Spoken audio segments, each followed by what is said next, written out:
Welcome to Wildcat Theater. Make some noise. Let me know you're here. You're a small audience. You have a very good job today. My name is James Simmons. I'm the producer of Wildcat Theater. I welcome you cordially today to our wonderful show. Two announcements before we get started. First and foremost, there is a 15-minute intermission about halfway through the show. During that time, we invite you to go into the hall where you came in, and there is a table set up there for refreshments. You can get a little bag of chips or some little gummy bears or something like that. And all of the proceeds for that are going to be going towards a club here at the school called Wildcats for Change, which does a lot of charity work with the school. And the charity that they've chosen to donate the proceeds of today's refreshments to is a charity called World Vision, okay, which is doing great work with child education around the world. So even if you don't get a refreshment, maybe just throw a couple of coins in their donation bag. They will certainly appreciate it. Second thing is, please take a second or two right now and reach into your pockets and turn off your cell phones. Okay, I've given this announcement 4 times now, and it hasn't made a lick of difference. But please, please, please don't be that person whose cell phone goes off during the show. So we have a wonderful show for you today. It's Saturday. You don't have to go to work today. You're here to enjoy yourselves. Yes. Enjoy yourself? Yeah? Okay. We have a great show. This is a lot of fun. You're going to laugh a lot today. We are filming today, by the way, too, so please laugh a lot, okay? And it gives me great, great pleasure to introduce to you Wildcat Theater's production of William Shakespeare's Much Ado About Nothing. Enjoy the show.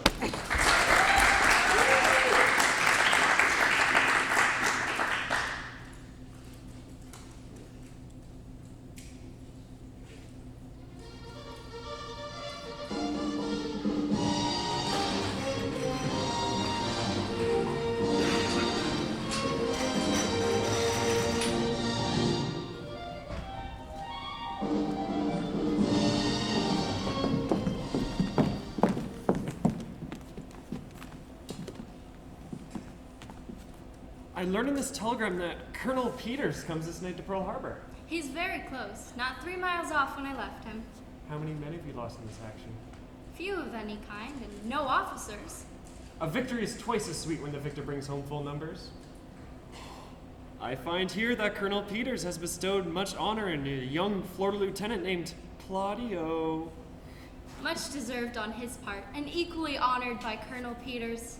Oh, he's an uncle. He's proven himself beyond the promise of his age. He's an uncle here on the base. He'll be very much glad of it.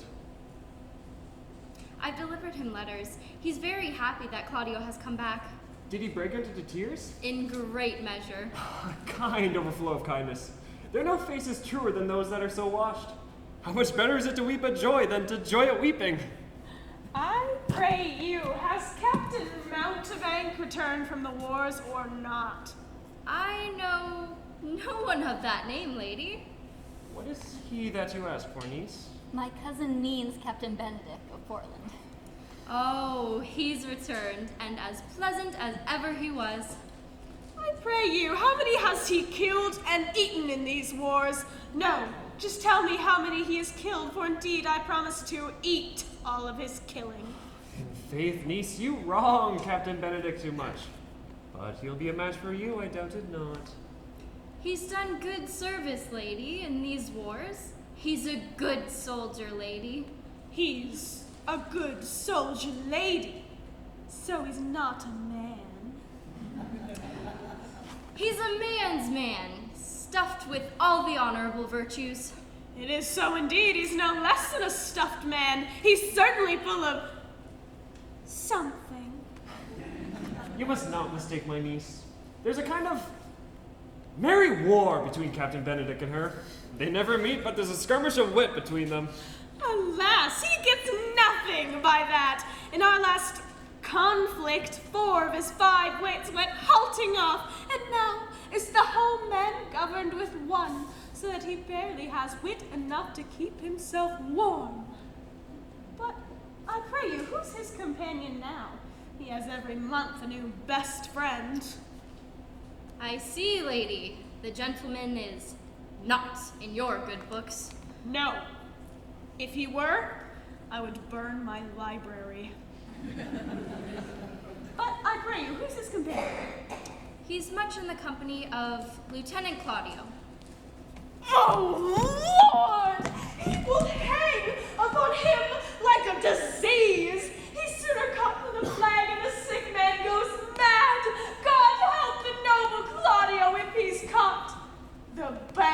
Benedick.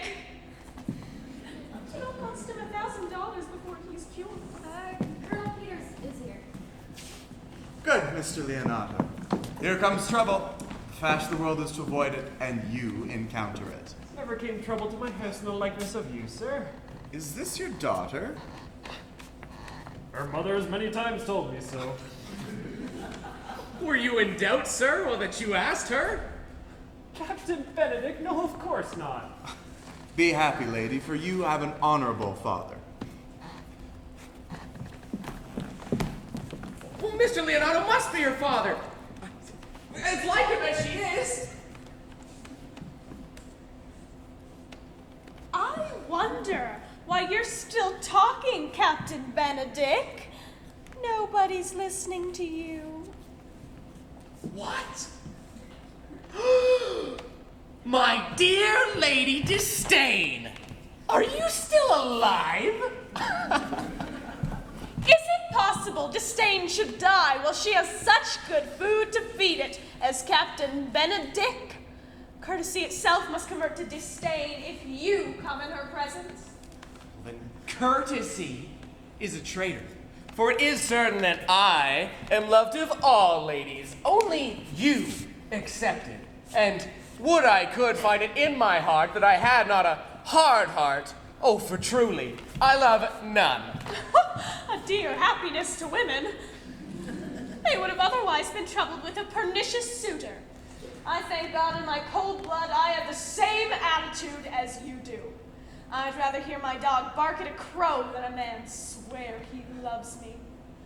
God keep your ladyship still in that mind, so some gentleman or other shall escape a scratched face. Scratching couldn't make it worse if it were a face like yours. That is the sum of all, Leonardo.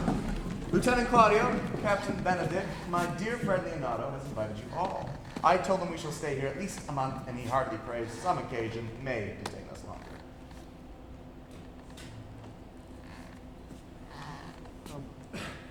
Let me bid you welcome, Major. Being friends with the Colonel, your brother, I owe you all duty. I thank you. I'm not a man of many words, but I thank you. Lead on, Colonel. Your hand, Leonardo. We will go together.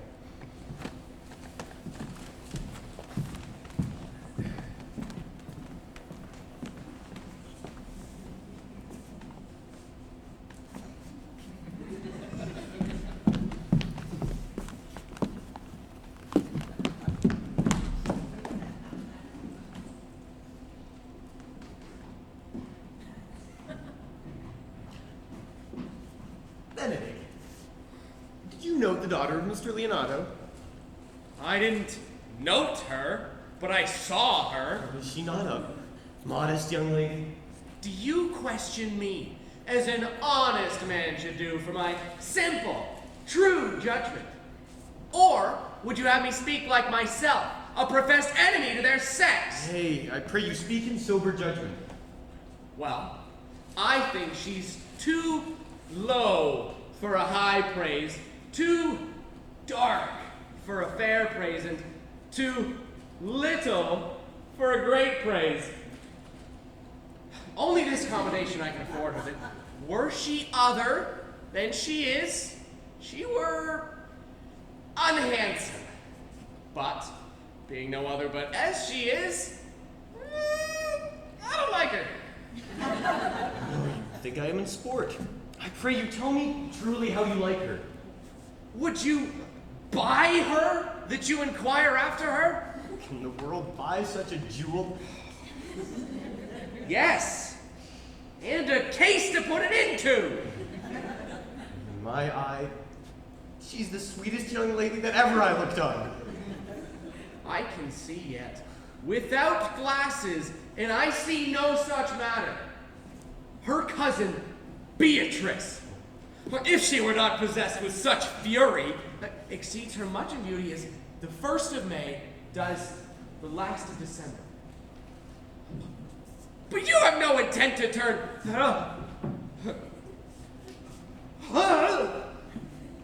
husband, have you? I would scarce scarce trust myself, though I have sworn the contrary. If Hero would be my wife! Has it come to this? Shall I never see a 60-year-old bachelor again? You're going to stick your neck into a yoke and turn into a cart horse! Oh. Colonel Peters has returned to seek you. What's going on? Why didn't you come with me to Leonardo's? Why, he's in love! With who? Mark how short the answer is. With Hero, Leonardo's short daughter? Oh man, if you love her, the lady is very well worthy.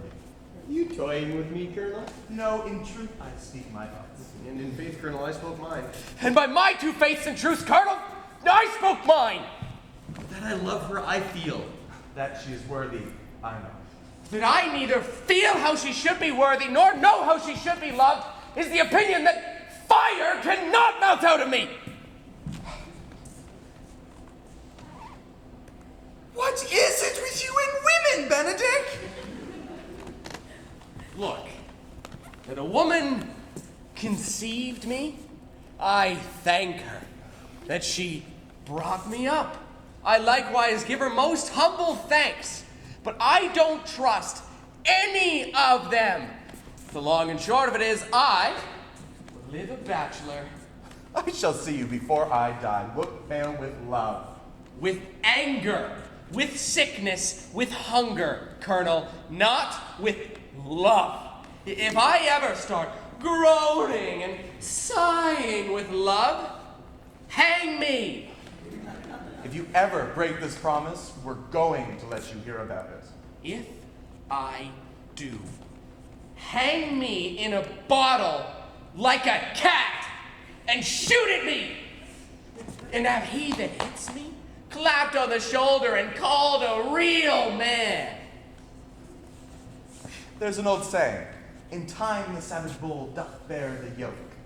The savage bull may, but if ever the sensible Benedick bear it, then pluck off the bull's horns, set them in my forehead, and make a sign that says, "Here you may see Benedick, the married man." In the meantime, good Captain Benedick, go to Leonardo's, commend him to me, and tell him I'll not fail him at supper, for indeed he has made a great preparation. I think I can do that. And so, I leave you.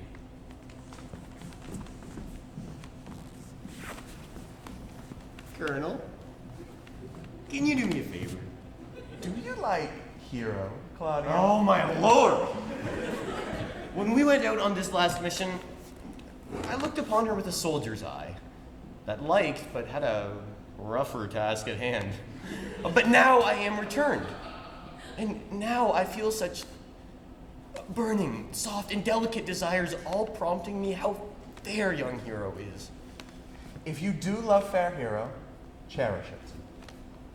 And I will talk with her and with her father, and you shall have her. Was it not to this end that you began to tell so fine a story? Look, I will fit you with the rebel. I know that we shall have reveling tonight. I will assume your part in some disguise and tell fair Hero I am Claudio. And in her bosom I'll unclasp my heart and take her hearing prisoner, with the force and the strong encounters of my amorous tales. Then, after, to her father will I go. And the conclusion is, she shall be yours. Let's go.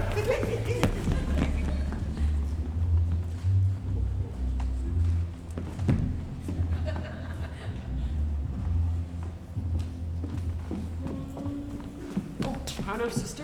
Where's my cousin, your son? He's very busy getting ready for the party.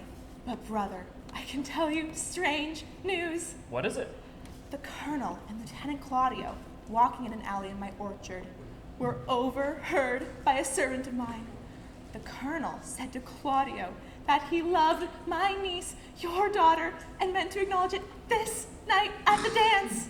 And if he found her agreeable, he meant instantly to speak with you of it. Has a servant any wit that told you this? A good sharp servant. I'll send for her and you can question her for yourself. No. But I will tell my daughter about it, that she may be better prepared for an answer. If by chance this is true, let's go tell her of it!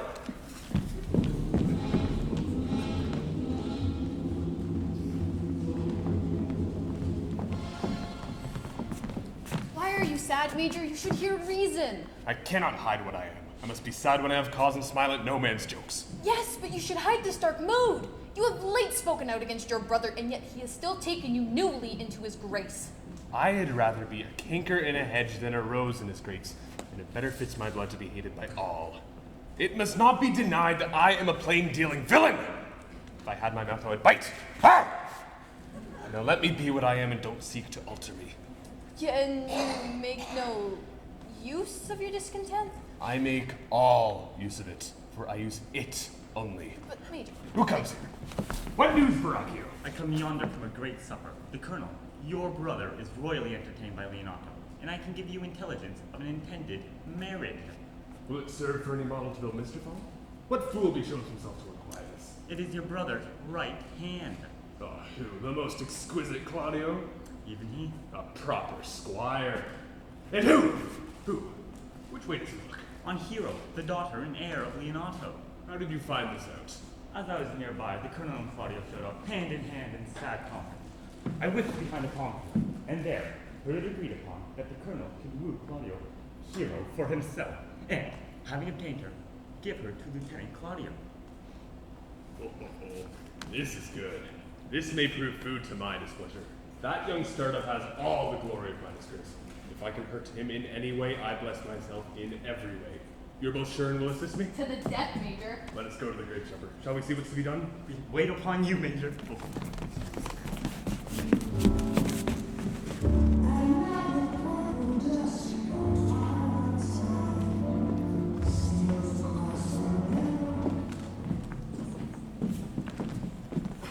Was Major John here at supper? I didn't see him.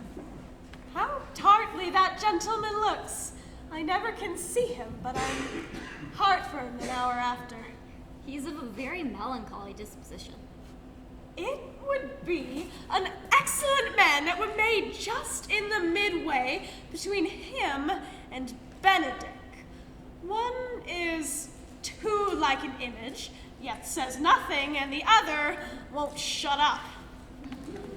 Then half Captain Benedick's tongue in Major John's mouth, and half Major John's melancholy in Captain Benedick's face. With a good body, Uncle, and money enough in his wallet, such a man would win any woman in the world if he could get her goodwill.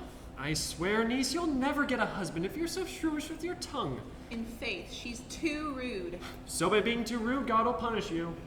Good if he sends me no husband, for the which blessing I am at him upon my knees every morning and evening. Do you think God will send you to hell? No, but to the gate. And there, the devil will greet me. He'll say, "Get you to heaven, Beatrice! Get you to heaven! Here is no place for you maids!"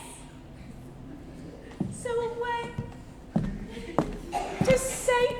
Peter's, he shows me where the bachelors sit, high boys. And there live we, as merry as the day is long. Well, niece, I trust you will be ruled by your father. Yes, faith, it is my cousin's duty to make curtsy and say, "Father, whatever pleases you." Yet, for all that, cousin, let him be a handsome fella, or else make another curtsy and say, "Father, whatever pleases me." Well, niece, I hope to see you one day fit with a husband. Not until God make men of some other metal than earth. Would it not grieve a woman to be overmastered by a piece of valiant dust, to make an account to her life, to a clod of wayward dirt? No thanks, Uncle. Daughter, remember what I told you. If the Colonel asks for your hand, you know your answer. The fault will be in the music, cousin, if you be not wooed in your tongue. If the Colonel acts like he's too important. Tell him there is measure in everything, and so dance out the answer. Cousin, you understand a lot. I have a good eye, Uncle. I can see church by daylight. The revelers are entering. Sister, make room. Queen, have been with me. How are you? Long time no see. I haven't seen you since. Hi. Lady, will you walk about with your friend? I'm yours for the walk. I know you. I know you. I know you. You are Antonia. In a word, I am not. I know you by the wiggling of your head. To tell you truth, I counterfeit her. You could never do her so ill well unless you were the very woman. Here's her dry hand up and down. You are she, you are she. In a word, I am not. Come, do you think I do not know you by your excellent wit? Stop. Will you not tell me who told you so? No! You shall pardon me. Nor will you tell me who you are? Not now. Well, it was Captain Benedick that said so. Who is he? I'm sure you know him well enough. Not I, believe me. Did he never make you laugh? I pray you. What is he? Why, he's the Colonel's jester. A very dull fool. He both pleases men and angers them. And then they laugh at him and beat him. When I know the gentleman, I'll tell him what you say. Do. He'll try an insult or two on me, one which is not listened to nor laughed at, will strike him into melancholy, and then is a chicken leg safe, for the fool will eat no supper that night. Oh, we must follow the leaders. I'm sure my brother is wooing the hero for Claudio and has withdrawn with her father to speak to him about it. The ladies all follow him, but one master remains. That is Lieutenant Claudio. I know him by his bear. Are you not Captain Benedick? You know me well. I am he. Captain, we're very near my brother and his love. He is enamored with Hero. I pray you, dissuade him from her. She is no equal to his rank. You may do the part of an honest man in it. How do you know he loves her? I heard him swear his affection. And so did I. He swore he would marry her tonight. Come, let us to the banquet.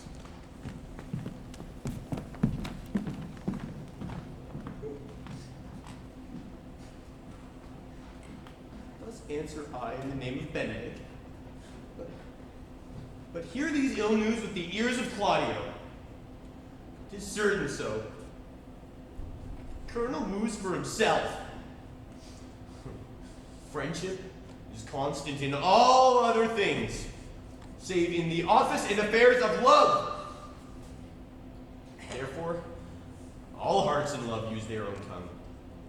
Let every eye negotiate for itself and trust no agent. Beauty is a witch. Against whose charms faith melteth into blood. Farewell, therefore, hero. Lieutenant Claudio! The same? Come, will you go with me? Where? Under this palm tree. About your own business, Lieutenant. The Colonel has got your hero. I wish him joy of her. Why, that's spoken like an honest farmer. Yeah, that's how they sell bulls. But do you think he would have done that to you? I pray you leave me. What's wrong with you? If it will not be, I'll leave you. Alas. Poor, hurt kid. But that Beatrice should know me and not know me? The Colonel's fool. Ha!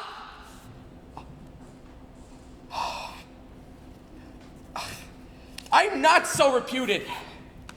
It is the base, though bitter disposition of Beatrice that puts the world into her person and so gives me out. Well, I'll be revenged as I may. Now, Captain, where's the lieutenant? Did you see him? I found him here, as melancholy as a little cottage in a big forest. I told him, I think I told him true, that you had gotten the goodwill of this young lady, and I offered him my company. He's really upset, though. Why? Well, he's a bit like a schoolboy who, in being overjoyed with finding a bird's nest, he shows it to his companion and he steals it. I'd but teach the bird to sing and restore it to its owner. Beatrice has a quarrel with you. The gentleman who danced with her told her she's much wronged by you. Oh, she misused me past the endurance of a block. She told me, not knowing it was me, that I was your jester. Told me I was duller than the great Thaw, hurling jest upon jest at such impossible speed that I stood like a man in front of a target with a whole army shooting at me. She speaks bullets. Every word hits. If her breath were as terrible as her insults, there would be no one living near her. She would infect to the North Star. I would not marry her if she were the last woman on earth. Come, talk not of her. Look, here she comes. Will you command me to any service to the world's end? I will go on the slightest errand out to the Antipodes. You can devise a Semyon. I'll fetch you a toothpick from the furthest inch of Asia. Do you any emissars of the pygmies in Africa rather than hold 3 words conference with this harpy? You have no employment for me? None, but desire your good company. God, sir! Here is a dish that I love not. I cannot endure my lady tongue. Come, lady, come. You have lost the heart of Captain Benedick. Indeed. He lent it to me a while. I gave him use for it. A double heart for his single one. Once before he won it from me with false dice. Therefore you may well say I lost it. You have put him down, lady. You have put him down. I hope he doesn't do that to me, Colonel. Lest I should prove the mother of fools. I brought Lieutenant Claudio whom you sent me to seek.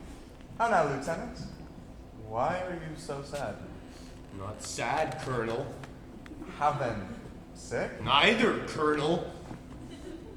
The lieutenant is neither sad, nor sick, nor merry, nor well, but civil. Civil as an orange. And something of that jealous complexion. In faith, lady, I think that's true, though if I'll be sworn to PB so, his conceit is false.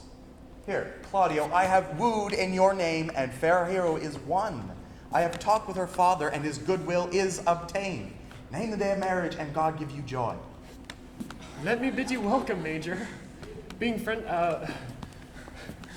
Colonel's made the match and say amen to it.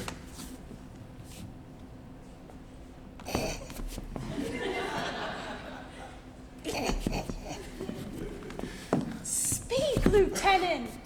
It's your cue. Silence is the perfectest herald of joy. I am not very happy, if I could say how much. Lady, as you are mine, I am yours.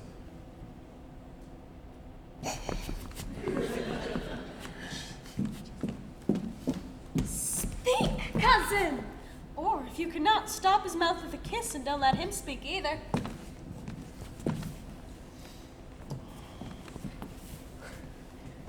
In faith, lady, you have a merry heart. Indeed, Colonel. I thank you. Poor fool. Keeps things on the windy side of care. My cousin tells him in his ear that he's in her heart. And so she does, cousin. Good Lord. Marriages! Must lose everyone in the world but I.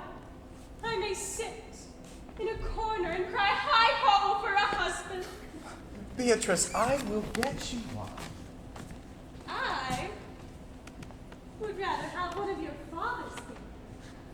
Have you a brother like you? Your father got excellent husbands if a girl could come by them.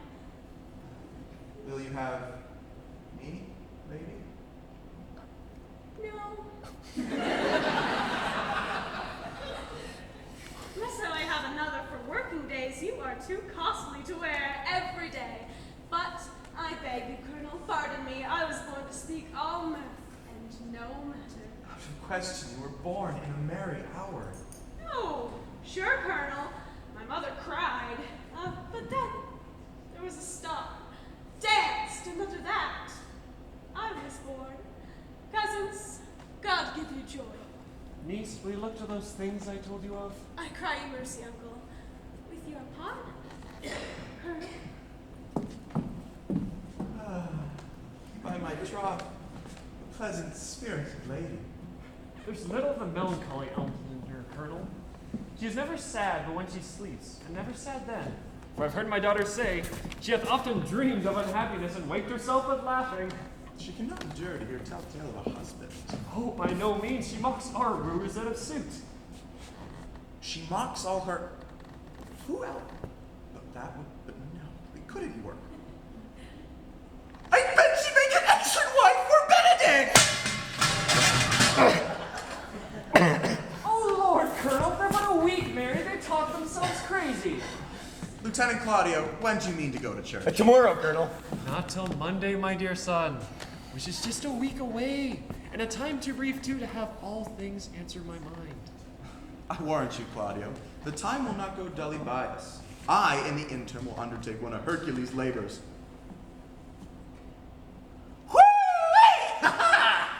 To bring Captain Benedick and Lady Beatrice into a mountain of affection, one with the other. I would have it in match, and I doubt not but to fashion if you feel but minister such assistance as I shall give you direction. I am for you, though cost me 10 nights' sleep.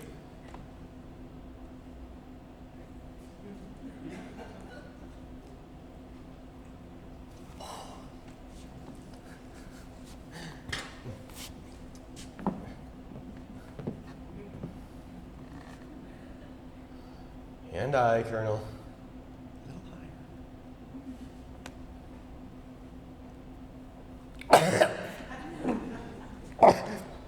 And you too, gentle hero? I will do any modest office, Colonel, to help my cousin to a good husband.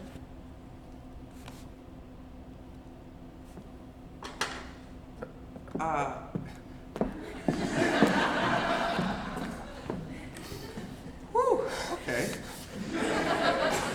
And Benedick is not the unhopeless of husbands that I know. Thus far can I praise him. He is of noble strain and approved valor and confirmed honesty. I will but teach you how to humor your cousin so that she shall fall in love with Benedick. And I, with your two helps, will so practice on Benedick that despite his quick wit and queasy stomach, he shall fall in love with Beatrice. If we can do this, Cupid is no longer an archer. His glory shall be ours, for we are the only love gods. Go in with me, and I will tell you my plan.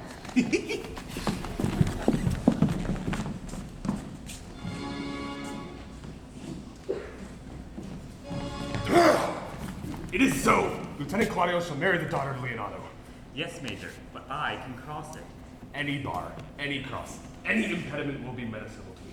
I am sick in displeasure to him, and whatsoever hurts his affection ranges evenly with mine. How can you cross this marriage? Well, not honestly, Major, but so covertly that no dishonesty shall appear in me. Tell me briefly how. I think I've told you, sir, a year since, how much I'm in favor of Margaret, one of Hero's friends. I remember. I can, at any unseasonable instant of the night, appoint her to look out Hero's chamber window. What life is in that to be the death of this marriage? The poison of that lies in you to temper. Go to the colonel, your brother, and tell him he has wronged his honor in marrying the renowned Claudio, whose estimation do you mightily hold up to a contaminated whore such a one as Hero. What proof shall I make of that? Proof enough to misuse the colonel, vex Claudio, undo Hero, and kill Leonato. Do you look for any further issue? To hurt them, I will endeavor anything. Go then. Find a good time to meet Lieutenant Claudio and Colonel Peters alone. Tell them that you know Hero loves me. and tend a kind of zeal to both the Colonel and Claudio as, in love of your brother's honor who has made this match, and his friend's reputation who is thus likely to be fooled by the semblance of a virgin that you've discovered thus. They will scarcely believe this without trial. Offer them instances which shall bear no less likelihood than to see me at her chamber window. Hear me call Margaret hero, and bring them to see this the very night before the intended wedding. For in the meantime, I shall fix it so that Hero shall be absent, and there shall appear such seeming truth in Hero's disloyalty that jealousy shall be called truth, and the wedding cancelled. I will put it in practice. Be cunning in the working of this, and your fee is $1,000. Be you constant in your accusation, and my cunning shall not shame me. I will presently go learn their day of marriage.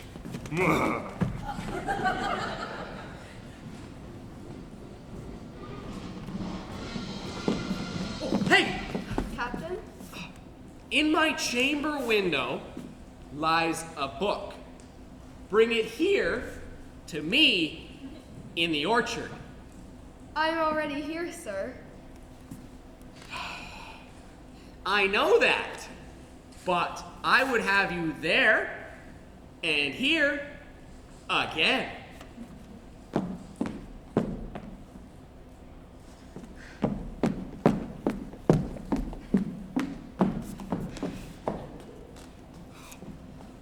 I do much wonder that one man, seeing how much another man is a fool when he dedicates his behaviors to love, will, after he has laughed at such shallow follies in others, become the argument of his own scorn by falling in love. And such a man is Claudio, who I have known when there was no music in him but the drum and the fife. And now, he'd rather hear that big band swill. I have known when he would have walked 10 miles on foot just to see a new fighter plane. And now, he'll lie 10 nights awake, carving the fashion of a new suit. He used to speak plain and to the purpose, like an honest man and a soldier. And now, he sounds like a dictionary. His words are a very fantastical banquet. Just so many strange dishes. May I be so converted and see with these eyes? I cannot tell. I think not. Love may transform me into an oyster, but I'll take my oath on it. Till he has made an oyster of me, he shall never make me such a fool. One woman is fair. Hello. And I'm fine. Another wise. And I'm fine. Another virtuous. And I'm fine. But till all these graces be in one woman shall not come into my grace. Rich shall she be. That's certain. Wise, or I'll none. Virtuous, or I'll never cheapen her. Fair, or I won't look at her. Nice, or don't come near me. A good conversationalist, an excellent musician, and her hair shall be,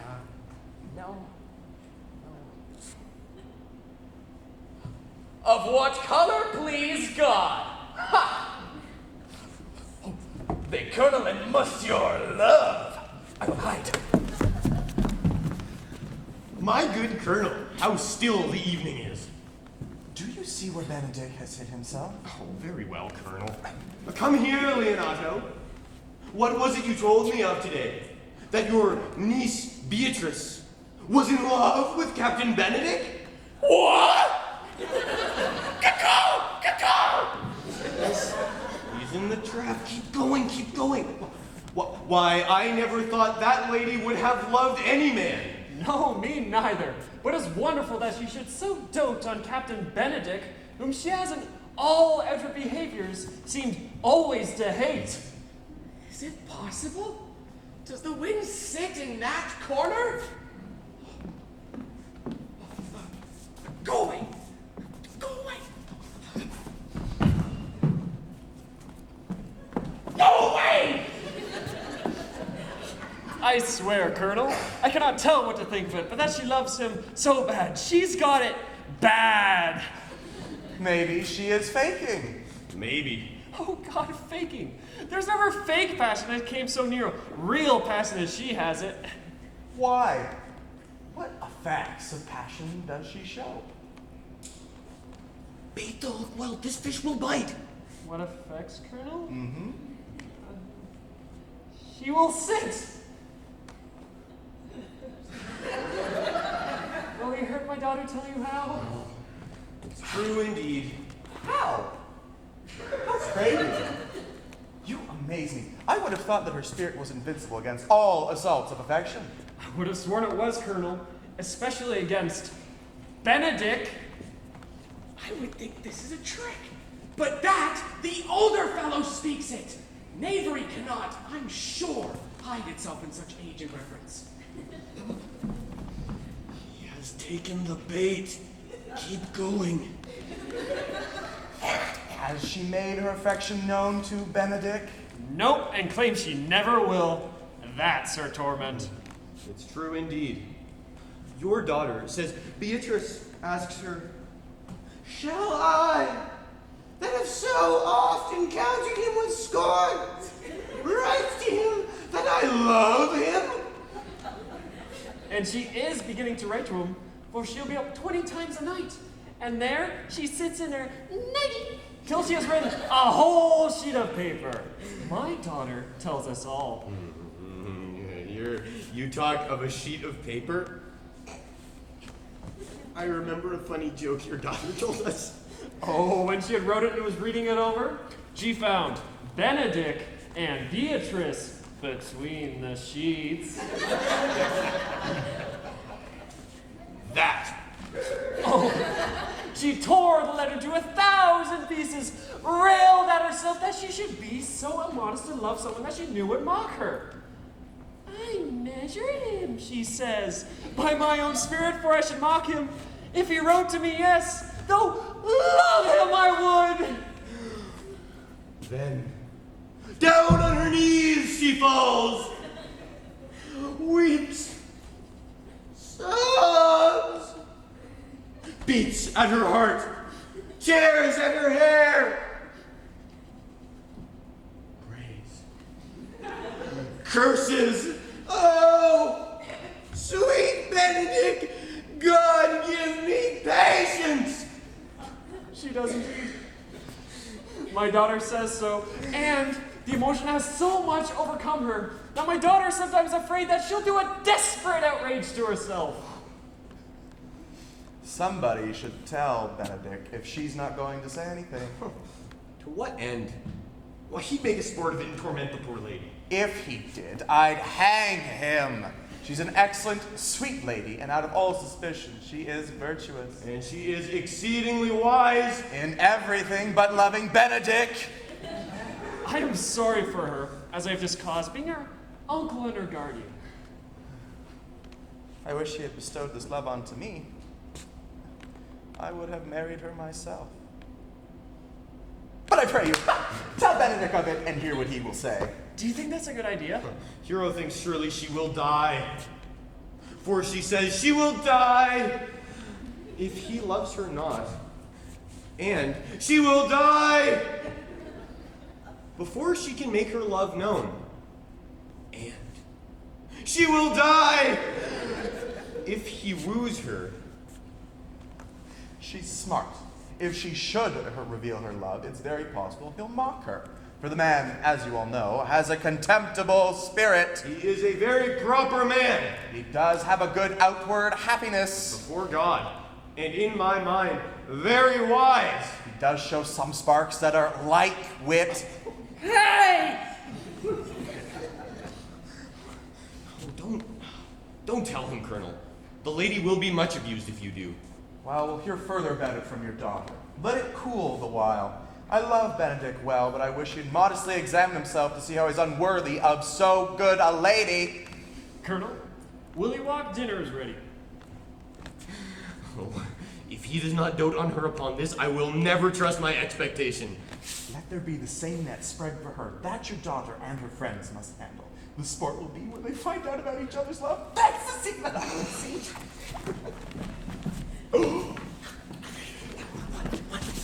What a brilliant idea.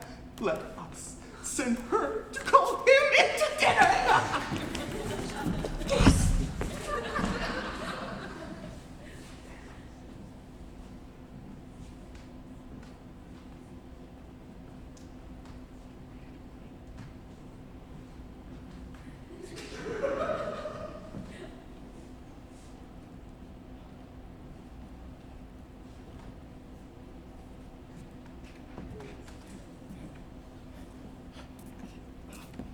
What? This can be no trick. Their meeting was serious. They have the truth of this from Hero. You seem to pity the lady. It seems her affections have their full bent. Love me. Me? Why? It must be requited. I hear how I am criticized. They say I will bear myself proudly if I perceive the love comes from her. And they say that she too would rather die than give any sign of affection. I never thought I'd marry. I must not seem proud. They say the lady is fair. That's true. I can bear them witness. And virtuous. That's true too. I cannot reprove it. And wise. Well, except for loving me. Now, I might have some odd quirks and remnants of wit broken on me because I've railed so long against marriage. But doesn't the appetite alter? Doesn't it? Right. You're no help. A man loves the meat in his youth that he cannot endure in his age. Shall that stop me? Shall it? No! The world must be people. When I said I would die a bachelor, I did not think I should live till I was married. Here comes Beatrice. By this day, she is a fair lady. I do spy some marks of love in her. Against my will, I'm sent to bid you come into supper. Fair! Beatrice, oh, I thank you for your pains. I took no more pains for those thanks than you take pains to thank me. If it had been painful, I would not have come. You take pleasure, then, in the message? Oh, yes. It is such an honor to call you into supper. You're not hungry, Captain? Bye.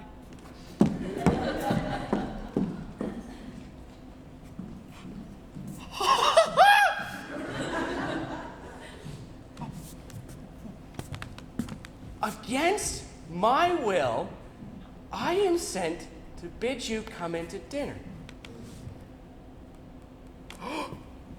There's a double meaning in that.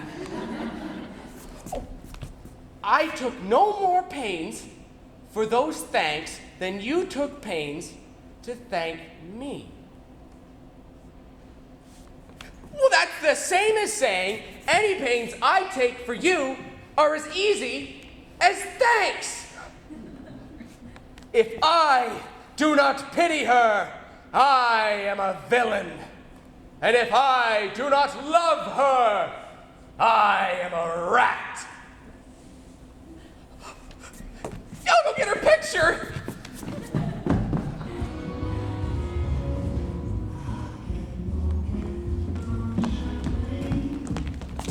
Good Margaret, run into the parlor. There shall you find my cousin Beatrice in conference with the Colonel and Claudio. Whisper in her ear and tell her I and Ursula walk in the orchard and our whole discussion is about her. Say that you overheard us and bid her hide behind the palm tree groves to listen our purpose. This is your task. I will make her come. I warrant you. Presently. Now, Ursula, when Beatrice comes out, our talk must only be of Benedick. When I do name him, let it be your part to praise him more than ever man did merit. My talk to you must be how Benedick is sick in love with Beatrice. Of this matter is little Cupid's crafty hero made. Now look, where Beatrice, like a lapwing, runs close by the ground to hear our conference. Fear you not my part of the dialogue. No, truly, Ursula, she is too disdainful. But are you sure that Benedick loves Beatrice so entirely?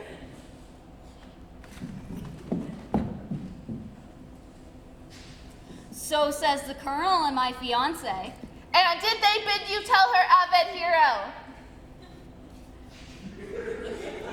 They did entreat me to acquaint her of it, but I persuaded them. If they loved Benedick, to wish him wrestle with affection, and never let Beatrice know of it. And why was that? Does not the gentleman deserve a bed as full as fortune as ever Beatrice shall lie upon? Oh, God of love, I know he does deserve as much as may be yielded to a man. But nature never framed a woman's heart of prouder stuff than that of Beatrice. Disdain and scorn ride sparkling in her eyes, misprizing what they look on. And her wit values itself so highly that to her all matters else seem weak. She cannot love, nor take a shape or project of affection. She is too self-endeared. Yes, I think so. And therefore, certainly it is not good she knew his love, or she'll make sport of it. Why, you speak truth. I never yet saw a man how wise, how noble, young, how nicely featured, but she would spell him backwards. If fair-faced, she would swear the gentleman should be her sister. Is speaking, why, a vein blown with all winds. Is silent, why, a block moved with none. So turns she every man the wrong side out. Sure, such carping is not commendable. But who dares tell her so? If I should speak, she would mock me all day long. Oh, she would laugh me out of myself, press me to death with wit. Therefore, let Benedick, like covered fire, consume away in sighs, waste inwardly. It's a better death than to die with mocks. Yet tell her of it. Hear what she will say. No, rather, I will go to Benedick and counsel him to fight against his passion. She cannot be so much without her judgment, having so swift and excellent wit as she is prized to have, as to refuse so rare a gentleman as Captain Benedick. He's the only man of the army, always excepting my dear Claudio. I pray you, madam, be not angry with me, speaking my fancy. Captain Benedick, for shape, bearing, argument, and valor.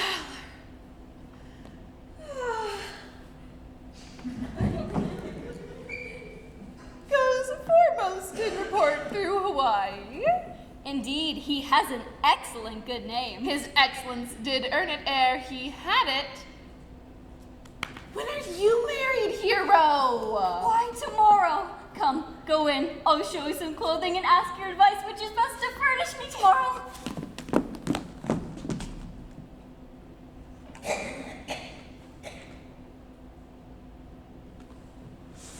She's hooked, I warrant you. We have caught her.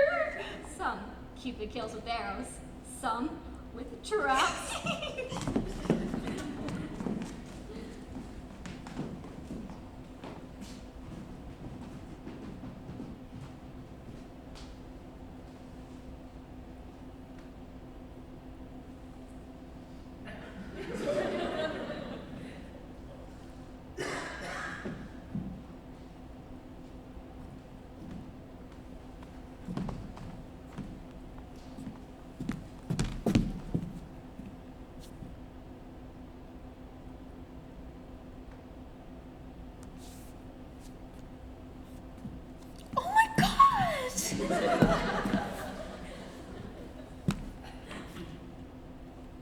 What fire's in my ears? Can this be true? Stand I condemned for pride and scorn so much? Contempt, farewell, and maiden pride, adieu! No glory lives behind the back of such. And Benedick? Love on! I will requite you, taming my wild heart to your loving hand. If you do love, my kindness shall incite you to bind our loves up in holy band. For others say you do deserve, and I believe it. Better than reporting leave.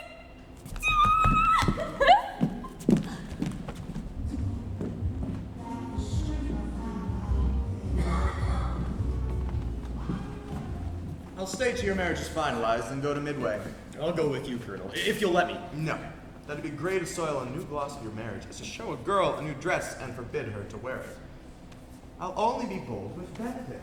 For from the crown of his head to the sole of his foot, he is all mirth.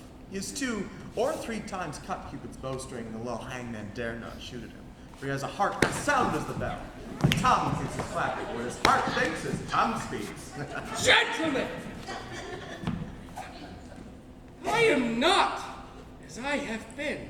I think you are sad. I think he's in love. Not a chance! There's no true dropping blood in him to be truly touched with by love. If he's sad, he needs money. I have the toothache. What?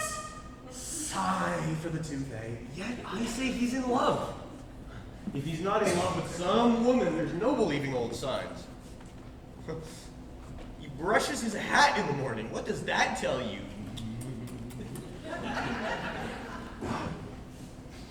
He rubs himself with cologne. Can you smell it? That's as much to say, the sweet youth's in love. The greatest note of all is his melancholy. And when did he used to wash his face? He that tells a heavy tale. Conclude, he is in love. Nay, but I know who loves him. That I would know too. I warrant one who knows him not. Yet this is no charm for the toothache! God!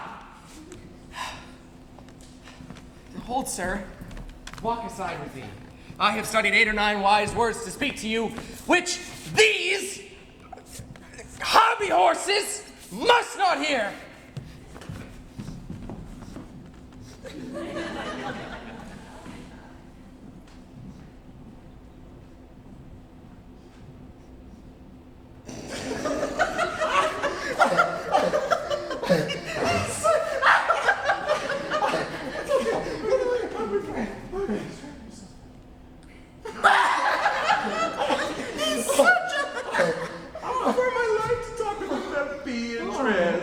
Even so, the hero and Ursula have played their parts with Beatrice, and now the 2 bears will not bite one another when they meet. My brother. God save you. Good day. If your leisure served, I would speak with you. In private? If it please you, yes. Lieutenant Claudio may hear for what I speak of concerns him. Why? What's the matter? Do you plan to be married tomorrow? You know he does. I don't know that, when he knows what I know. What's the matter? You may think I don't like you. I hope you'll think better of me after this. For my brother, I think he thinks well of you, and in dearness of heart help to arrange your ensuing marriage. Surely suit ill spent and labor ill bestowed. If you know of some impediment, I pray you reveal it. I came hither to tell you, the lady is disloyal. Who? My hero? Even she, Leonardo's hero, your hero, every man's hero. Disloyal? The word is too good to paint out her wickedness. I could say she was worse. Come, go with me tonight. You'll see her chamber window entered even the night before her wedding day. If you love her then, tomorrow wed her. But it would better suit your honor to change your mind. Can this be so? I can't think it. If you don't trust what you see, don't confess that you know. If you will follow me, I will show you enough. And when you've seen more and heard more, proceed accordingly. If I see anything tonight, why I should not marry her tomorrow, in the congregation where I should wed, there will I shame her. But as I wooed for you to obtain her, I will join you in disgracing her. I will disparage her no further till you are my witnesses. Don't say anything to anyone, but at midnight, let the issue show itself. Oh, damn, towardly turned. Oh, mischief. Strangely thwarting. Oh, plague right well prevented. So will you say when you've seen the evidence.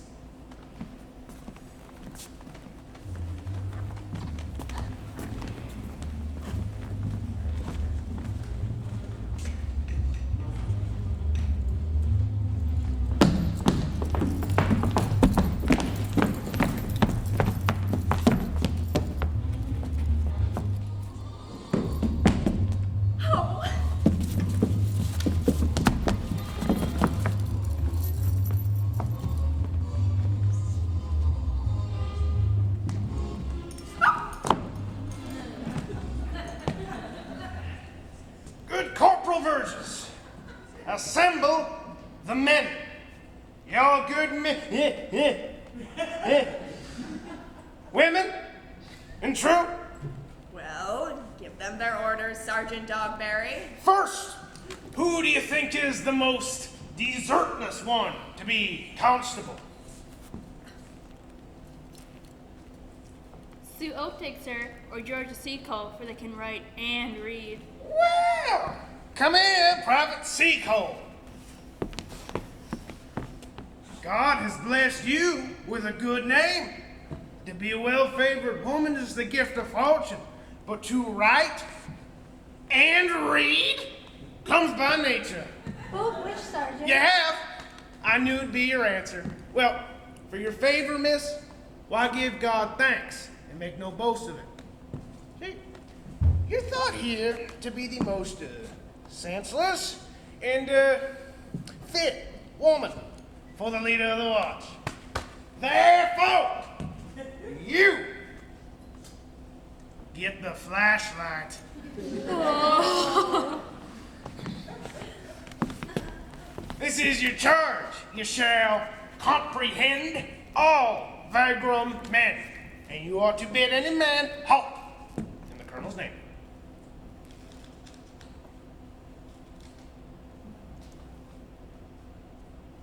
What if they won't halt? Well then, take no note of them and let them go. And presently call the rest of the watch together, and thank God you're rid of a knave. And they're to meddle with none but the men of the army. You shall also make no noise in the streets for the watch to babble and talk is most tolerable and will not be endured.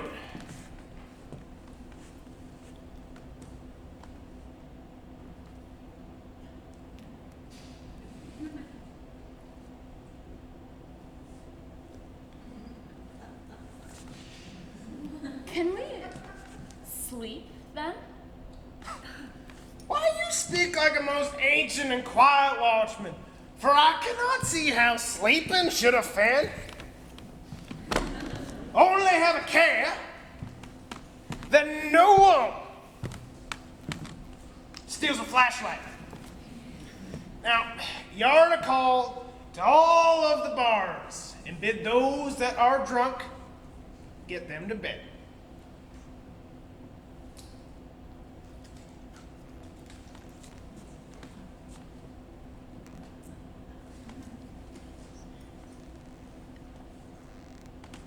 What if they won't? Then let them alone till they're sober. If they make you not the better answer, you may say they are not the men you took them for. Okay, sir. Oh, don't sue me, kid. I work for a living. If you meet a thief, you may suspect him by virtue of your office to be no true man. And for such kind of men, the less you meddle or make with them, the more is for your honesty.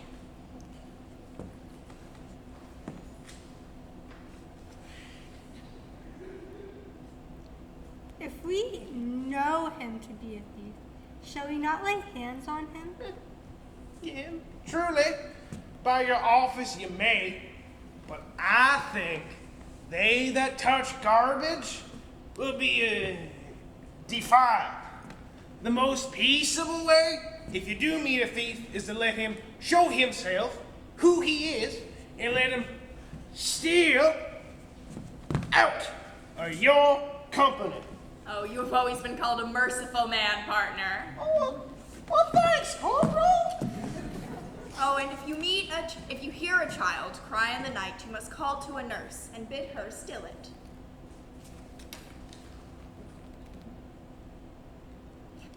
What if the nurse is asleep and doesn't hear us? Why then depart in peace, and let the child wake her with crying. For the ewe that will not hear her lamb when it will never answer a calf when it bleats. Duh. Now that's very true. This is the end of your charge. Oh wait, no. You, constable, are to present the colonel's own person. You meet the colonel himself in the night, you may stop him. Well, I don't think I can do that. $5 to 1 on it with any man that knows the statutes. He may stop him. But hey, not without the colonel being willing. For indeed the watch ought to offend no man, and it's an offense to stop a man against his will. Oh, by Our Lady, I think it be so. Well, ladies, good night. Oh. Anything big happens? I don't know. Call me up.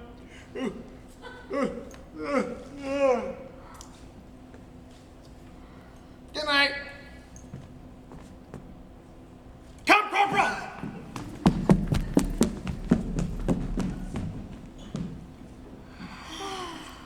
Well, ladies, we hear our charge. Let us go sit. Here, upon the bench, so 'tis an odd event.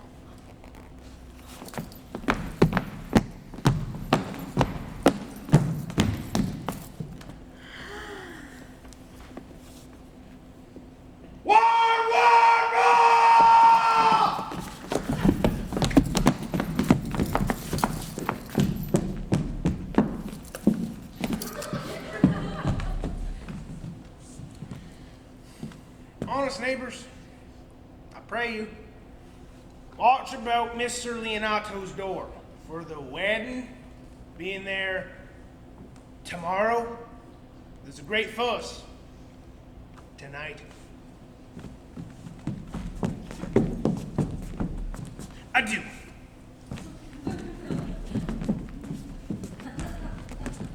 Be vigilant.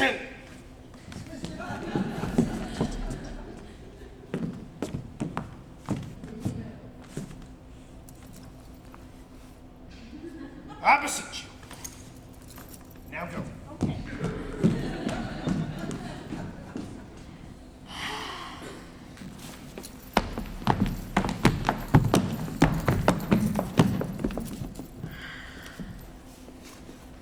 Hey, Connie!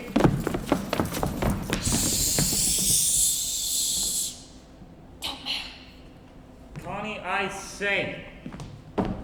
Here, and I'm at your elbow. Oh, I knew my elbow was. I thought I had a scab. Oh, you an answer for that. Now, go ahead with your story. Stay close and under this palm tree for the drizzle's rain. And I will, like a true drunkard, utter all to thee. Some treason, ladies. Stand close. I have earned from Major John $1,000. Is it possible any villainy should be so dear? You should rather ask if it's possible any villainy should be so rich. For when rich villains have need of poor ones make what price they will. Oh no! Did you hear somebody? No. It was the wind through the palm trees. Know that I have tonight wooed Margaret, Hero's friend, by the name of Hero. She leans out here his chamber window, bids me 1,000 times good night. I'm telling this wrong. I should first tell you how the Colonel, Claudio, and Major Dog, planted and placed and possessed by the Major, saw far off in the orchard this amiable encounter. They thought Margaret was Hero? Yes. Two of them did, the Colonel and Claudio, but the devil, my master, knew she was Margaret. Partly by the dark night which did deceive them, partly by my master's oath which did first possess them, but chiefly by my villainy which did come from any slander Major John had made. Away went Claudio and raved, and swore he would meet her, as he was appointed, the next morning at the church. And then, before the whole congregation, shame her with what he saw this night, and send her home again without a husband.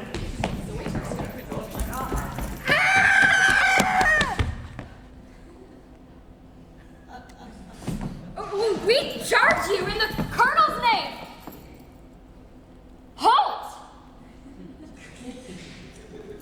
Call up Sergeant Dogberry, for we have recovered the most dangerous piece of lechery that was ever known on the island. Ladies. Hey, quiet! We charge you to go with us. Oh,